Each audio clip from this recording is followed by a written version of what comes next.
नमस्ते काकू. तुमचं नाव काय? योगिता वैभव बोराडे. तुम्ही कुठून आलात? तेजेवाडी. तुम्हाला काय त्रास होत होता? माझी मान दुखायची, हात पूर्ण असं दुखत होता. बर. आणि असं काही ठणका लागला होता हात मानेला. हो. तर मग तिथं काही फरक नाही पडला, मी इकडे आली. बर. तर तुम्ही इकडे कशामुळे आला, म्हणजे कोणी सांगितलं होतं तुम्हाला? हो, माझे मामा ससरे खांडगे आहेत ना, त्यांनी सांगितलेलं की तुम्ही माझ्या मिस्टरांना बोलले तिथं घेऊन जा. मला आमच्या इथे बरेच पेशंट आहेत 4-5, त्यांना फरक पडला म्हणून मग आम्ही इकडे आलो.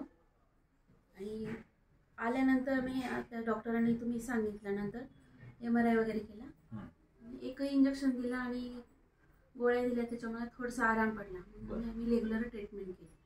त्यावेळेस तुम्हाला त्रास कुठे झाला म्हणून सांगितलं? म्हणजे तुमचा जरी हात दुखत होता, म्हणजे त्यावेळेस तुम्हाला माहित होतं का तुम्हाला मणक्याचा त्रास आहे म्हणून? नाही, कोणी सांगितलं नाही. MRI केल्यानंतरच लक्षात आलं की मला वाटलं मानच दुखते माझी. MRI केल्यानंतर पहिले एक्सरे वगैरे काढले ते म्हणते डॉक्टरांकडे. बरं, आता मग त्यावेळेस मानेत किती नसा दबल्या होत्या तुमच्या? कितीतरी, भरपूर असा ठणका लागला होता, मला सांगताच येत नाही. बरं, म्हणजे नस दबल्यामुळे तुम्हाला त्रास झाला होता. मग त्याच्यावर उपचार काय काय घेतलेत आपण आपल्या इथं हॉस्पिटलमध्ये? निडल वगैरे लावल्या, ॲक्युपंक्चर केलं, आणि कप्स आणि मसाज.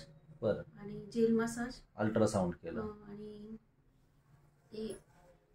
स्ट्रेचिंग, फिजिओथेरपी पण केली. हो, ते पण केली. बरं, तुम्हाला आता किती बरं वाटतंय म्हणजे ह्या उपचारानंतर? पहिल्यापेक्षा खूप बरं वाटतंय. बरं. मी रडायलाच लागले होते इथे आले तेव्हा. अच्छा, तुम्ही पहिल्यांदा आला त्यावेळेस तुम्ही रडतच होता इथं आलं, तर आता तुम्हाला बरं वाटतंय? बरं वाटतंय. आता मी पहिली काम नव्हते करत, आता सगळं काम करताय.